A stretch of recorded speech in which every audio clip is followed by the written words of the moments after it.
과학연구의 자유와 규제, 오늘은 세 번째 시간입니다. 47쪽의 22번째 줄부터고요. 이 논설문의 결론 부분에 해당하는 내용이 되겠습니다. 내용 살펴볼게요. 지금까지 본 바와 같이 과학 연구 방식의 변화와 더불어 연구의 자유는 절대적인 것이 아니므로 경우에 따라서는 과학 연구에도 일정한 수준의 사회적 규제를 가해야 한다는 생각이 설득력을 얻게 되었다. 이런 문장이 있습니다. 자, 이 내용을 다시 한번 정리해 보면요. 처음에 과학 연구의 자율성을 보장해야 된다는 주장이었죠. 과학 연구의 자율성을 주장하는 입장에서는 국가의 간섭이나 규제는 해서는 안 되고 이 과학 연구를 지원하는 그리고 서포트하는 그런 역할만 해야 된다라고 이제 1차 사회계약의 내용을 이야기했었습니다. 자, 그런데 이러한 과학 연구의 자율성을 주기 위해서는 과학자 개개인의 인격을 그리고 자율적인 책임을 담보하고 있어야 된다는 거예요. 하지만 과학 연구가 꼭 그러한 선에서만 이루어지는 건 아니죠. 인간의 생명이나 신체, 자기 결정권, 인간의 존엄에 위배되는 연구들도 이루어지기 때문에 그런 부분의 연구에 대해서는 일정한 부분의 사회적 규제를 가해야 한다는 이야기가 이제 시간이 지날수록 점차 목소리에 힘을 얻게 된 겁니다. 이것은 80년대 이후에 그런 목소리가 커졌고요. 제2차 사회계약과 관련된 부분이라는 것을 저번 시간에 본문의 내용을 통해서 살펴봤습니다. 자, 그러나 외부의 부적절한 간섭을 받지 않고 연구를 수행할 자유 역시 매우 중요하게 추구해야 할 기본권이자 가치라는 점도 절대로 간과해서는 안 된다. 자, 이 내용은요. 과학 연구에 있어서 사회적 규제를 가하더라도 과학 자체가 자유롭게 연구할 수 있는 권리는 굉장히 중요한 가치라는 얘기예요. 그러니까 두 개의 주장은 상충된다는 얘기죠. 자, 그래서 이제 이 작가는 이영희 교수는 어떻게 결론을 짓고 있냐면요. 과학 연구의 절대적인 자유냐, 규제냐 하는 이분법은 이분법 어느 한쪽이 맞으면 어느 한쪽이 틀리는, 다른 한쪽이 맞으면 그 다른 한쪽이 틀리는 그렇게 나누는 것이 이분법인데요. 그런 것에서 벗어나. 그러니까 두 개의 주장이 과학 연구의 자유를 보장해야 된다라는 주장이 맞으면 규제는 틀리고 규제해야 된다는 주장이 있으면 연구의 자유를 보장해야 된다는 것은 틀리고 이것이 아니라 사회적 공동선을 위해 사회적 공동선이란 얘기는요. 사회적으로 가치 있는 것 그것을 추구하는 것 그것이 선이라는 이야기고요. 그것을 위해서는 과학 연구의 자유와 그것에 대한 규제가 어떻게 해야 된다? 조화를 이루어야 된다라고 이제 결론을 짓고 있네요. 자, 그것에 대해서 우리가 지혜를 모아야 한다라고 이야기하고 있습니다. 결론 부분 이렇게 간단하게 정리가 됩니다. 과학 연구의 자유라는 부분도 있고 과학 연구의 규제라는 부분도 있는데 이것을 이분법적으로 보지 않고 사회적 공동선을 위해서 자유와 규제를 적절하게 조화시키자. 이것이 바로 이영희 교수의 주장이 되겠습니다. 자, 이렇게 해서 이제 본문의 내용은 다 살펴보게 되었네요. 자, 그럼 내용 정리를 좀 살펴보겠습니다. 생명복제를 둘러싼 논쟁의 이면에 자리한 쟁점. 말을 좀 어렵게 써놨는데요. 밑에 표를 보면 간단하게 이해가 됩니다.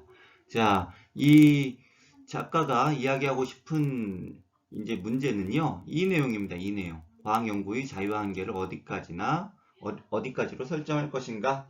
자, 이 쟁점을 꺼내기 위해서 생명복제 문제를 가져오게 된 거죠. 생명복제를 허용해야 된다라는 찬성 입장과 생명복제를 강력하게 규제해야 된다는 반대 입장을 끌어옴으로써 과학연구의 자유와 한계에 대한 문제를 자연스럽게 이끌어내게 된 겁니다. 이번에는요, 제1차 사회계약 부분을 좀 살펴볼게요. 제1차 사회계약이 맺어지게 된 사회적, 역사적 배경은요, 과학자 공동체의 자율성에 대한 인식이 확산됐다. 이것은 과학 연구에 대해서 과학자들이 자율적으로 연구할 수 있는 그런 분위기가 굉장히 확산됐다는 이야기입니다. 그리고 세계 2차 대전이라는 역사적 사건도 있었죠. 자, 이것의 영향으로 국가는 과학 연구를 규제하지 않고 오로지 지원만 하게 되는 겁니다. 자, 그래서 그렇게 할 때만이 과학 연구의 성과가 극대화될 수 있다는 이야기입니다. 자, 이 얘기는요, 교과서 45쪽에서 이제 살펴볼 수 있는 내용인데요. 자, 44쪽 제일 아래쪽을 보면 국가는 과학이 사회의 기관이었던 농업, 의료, 군사 부분의 성장, 즉 전반적으로 공공이익의 극대화에 기여할 것을 기대하며 과학에 지원을 해주게 된 것이고 과학자 공동체의 자율성을 존중하는 정책을 취하기로 한 것이다. 이걸로 요약될 수 있겠죠. 그래서 이러한 관점에서 본다면 이런 관점에서 볼 수 있는 사건은요. 일제가 이제 만주 지역에 창설했던 뭐 731 부대 같은 것도 이런 쪽에서 생각해 볼 수 있습니다. 자, 일본 정부는요, 그 생체 실험을 자행했던 731 부대의 어떤 그런 비윤리적이고 비도덕적인 행동 자체를, 그런 실험 자체를 지원한 겁니다. 왜냐면 그러한 실험은, 그런 생체 실험은 의료 기술의 발전이나 아니면 뭐 군사 부분에서 무기를 만드는데 굉장히 많은 데이터가 될 수 있기 때문에 이제 그렇게 했다는 거예요.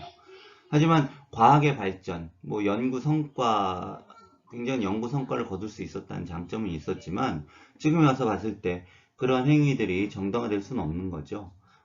거기에는 비윤리적이고 비도덕적이고, 그리고 그 실험에 이제 동원되었던 굉장히 많은 사람들의 억울한 희생을 담보로 하고 있기 때문에 그것을 우리가 인정할 것인가, 그것에 대한 의문이 생기게 되는 것이고, 그런 의문 때문에 2차 사회계약까지도 이어지게 되는 겁니다. 그것은 다음 페이지에서 살펴볼게요. 자, 이번은요, 헌법 제22조 1항에 대한 얘기입니다. 22조 1항의 내용을 살펴보면 모든 국민은 학문과 예술의 자유를 가진다. 여기서는 이제 자유라는 말에 집중을 해야겠죠. 자, 즉 과학연구의 자율성을 뒷받침하는 헌법 조항이 되겠다. 이러한 얘기가 되겠고요. 과학연구는 국가 권력으로부터 자유로운 영역이므로 그 독립성을 보장해야 된다. 이런 얘기가 되겠습니다. 간단하게 이해가 가능한 부분이에요. 자, 이번에는요, 과학연구의 규제를 주장하는 입장에 대해서 살펴보겠습니다. 연구의 자유라는 가치는 모든 가치들을 희생하면서 보장되어야 하는 절대적 가치가 아니다. 즉, 생명이나 신체, 자기 결정권, 인간의 존엄에 위배되는 그런 과학 연구는 규제되어야 된다. 이런 이야기입니다. 그러니까 이것에 위배되지 않는, 이것에 반하지 않는 그런 연구만 할 수 있고, 그런 연구만 보장되어야 된다. 이런 얘기를 하고 있습니다. 즉 이것은 과학의 자유로운 연구에 규제를 가해야 된다는 얘기고요. 과학 연구의 자유가 무제한으로 보장될 수 없다고 주장하는 것이죠. 이것은 앞에서 과학 연구의 자유를 주장하는 입장과 상반된 입장이 되겠습니다. 이번에는요, 과학 연구에 대한 규제가 필요하다는 입장에 대해서 좀 살펴보겠습니다. 자, 이러한 입장이 나오게 된 데는요, 과학이 대량 설상 무기를 만드는데 쓰였다는 거죠. 또 과학이 인간 소외나 환경 파괴의 주범이라는 인식이 확산되게 되었고요. 이러한 이유로 인해서 제2차 사회계약이 맺어지게 되었죠. 즉 세계 2차 대전에서 이제 보면요, 물론 굉장히 많은 의료적이고 군사적인 부분에서 이제 발전은 있었지만 굉장히 도덕적이고 비윤리적인 실험이 이제 자행됐고요. 또 원자폭탄의 사용으로 인해서 굉장히 많은 무고한 생명이 이제 희생이 됐습니다. 또 과학 문명의 발달로 인해서 만들어진 많은 제품들, 이런 것들이 굉장히 많은 환경을 파괴하고 있고요.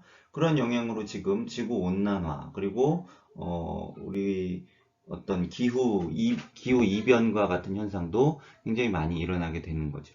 그래서 올해 이제 여름에도 굉장히 많은 비가 왔는데 이것도 지구 온난화의 영향이라는 이제 주장도 있는데요. 이런 면에서 봤을 때는 과학 연구에 대해서 무제한적 자유를 허용한다는 것은 좀 어렵다는 얘기예요. 인간의 생명이나 그리고 뭐 존엄 이런 것을 위배한다던가 인류를 대량 살상하는 무기를 만든다던가 혹은 환경을 파괴하는 그런 연구라던가 또는 뭐 복제 인간을 만드는 그런 연구라던가 이런 것들은 무제한적으로 허용하기에는 굉장히 위험성이 큰 문제라는 얘기죠. 따라서 이러한 입장에서는 과학 연구에 대한 규제의 필요성을 주장하게 되는 것이고요. 이것은 앞서 자유를 주장하는 목소리와는 상반된 그런 입장이 되겠습니다. 이번에는 1차 사회계약과 2차 사회계약의 차이점을 살펴보겠습니다. 1차 사회계약, 2차 사회계약, 뭐 차이점은 굉장히 간단한데요. 1차 사회계약은 규제가 아예 없는 겁니다. 지원만 있는 거예요. 규제는 아예 없고 지원만 존재하는 것. 그것이 1차고요. 2차는요. 단서가 붙습니다. 단서. 산업적 이윤 증대와 경쟁력 제고, 국가 경쟁력 제고 이 두 가지 목적을 달성할 때만 지원한다. 즉, 이 두 가지의 목적을 달성하지 않으면 지원하지 않는다. 이런 얘기죠. 따라서 이 1차 사회계약과 2차 사회계약을 통해서 알 수 있는 것은 과학 연구에 대한 지원 범위와 정도의 차이가 있다는 것을 우리가 확인할 수 있다는 거죠. 굉장히 뭐 간단한 내용입니다. 자, 앞서 얘기했듯이 이 글은요, 논설문입니다. 자, 그리고 과학 연구의 자유를 제재로 다루고 있고요. 자, 그것에 대한 상반된 입장 두 가지를 소개하고 있는데요. 특징을 좀 살펴보면 대립되는 입장의 주장과 논거를 제시하고 있죠. 즉, 과학 연구의 자유를 허용해야 된다는 입장과 또 과학 연구에 있어서 규제가 필요하다는 입장, 두 입장이 이제 서로 대립을 하고 있고요. 각각의 주장을 소개하고 그것에 따른 논거를 제시하고 있는 것을 본문에서 확인할 수 있었습니다. 두 번째는요, 시간적 순서에 따라 입장과 관련한 사회 역사적 배경의 변화를 제시했다. 즉, 1차 사회계약과 2차 사회계약, 또 이런 주장의 배경, 뭐 이런 것들을 이제 쭉 설명함으로써, 우리가 이 두 가지 주장에 대해서 쉽게 이해할 수 있도록 배려하고 있는 것을 확인할 수 있고요. 그것은 시간적 순서가 있죠. 그 자유를 주장하는 입장이 먼저 나오고 그런 인식이 먼저 확산이 됐고 그렇게 무제한적 자유를 허용하다 보니까 나타나는 윤리적, 도덕적 문제로 인해서 규제가 필요하다라는 주장이 이제 뒤이어서 나오게 됐고 목소리를 확대하게 된 거죠. 자, 3번은 결론에 해당하는 부분이네요.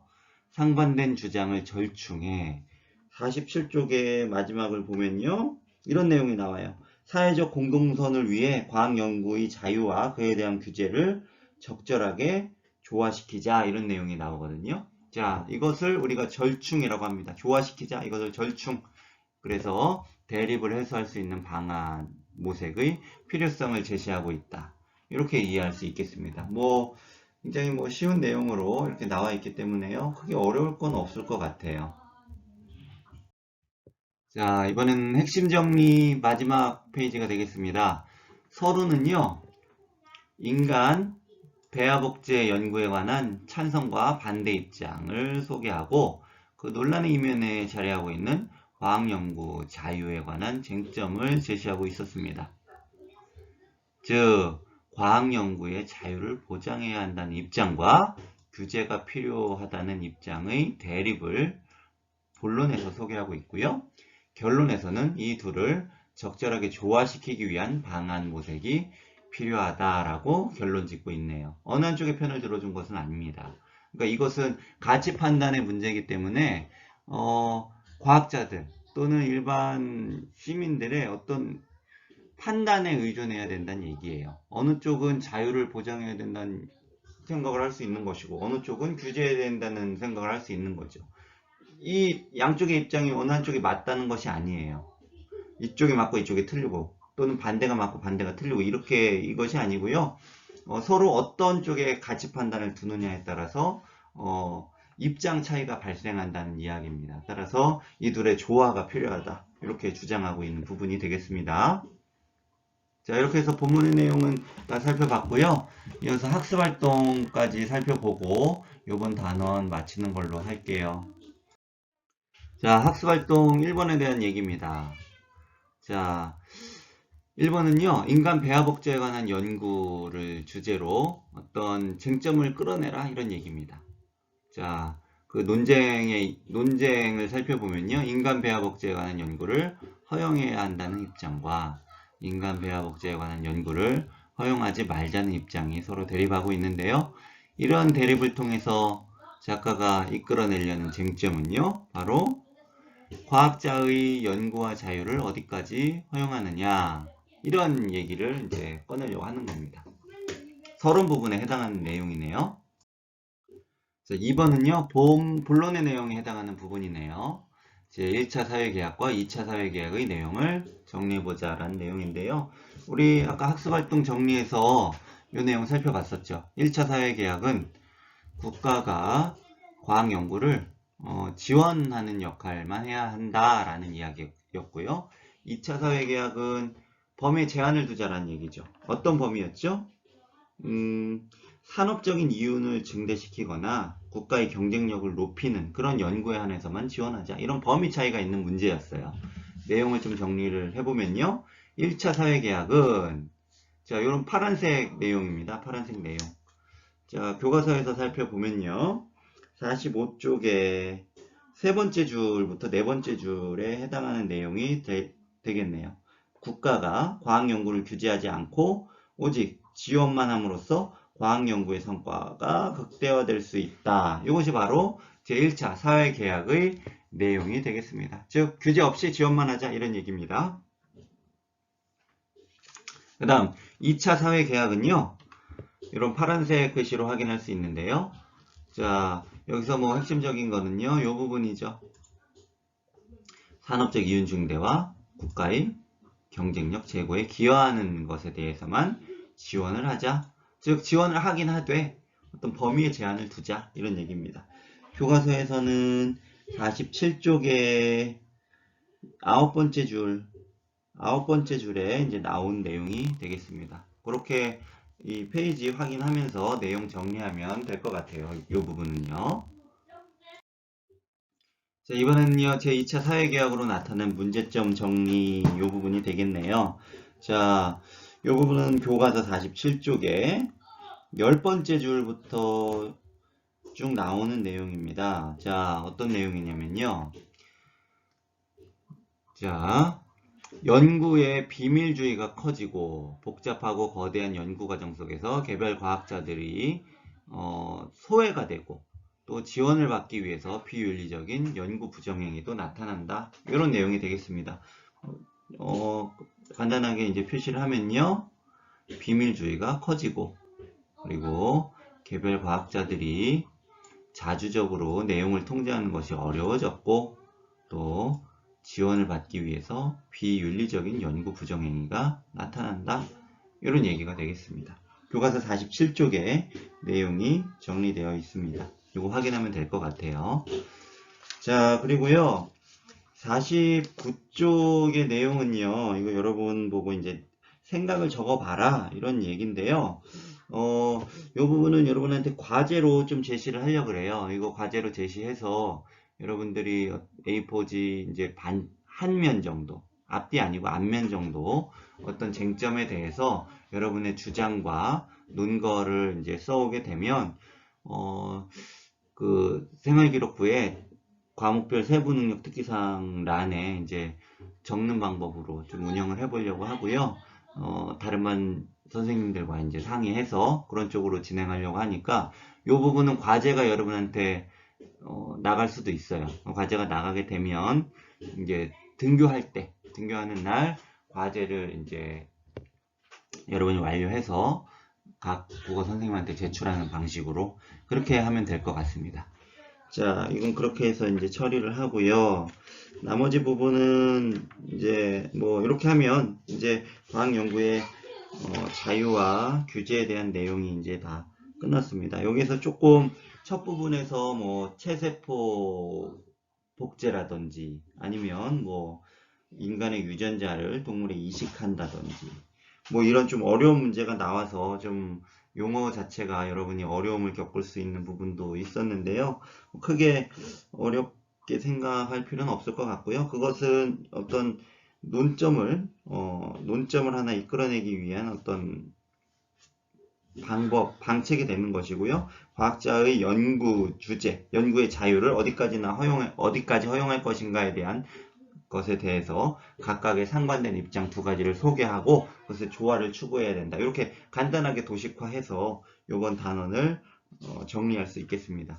자, 이렇게 해서 이번 단원 마치도록 하겠습니다. 수고 많았습니다.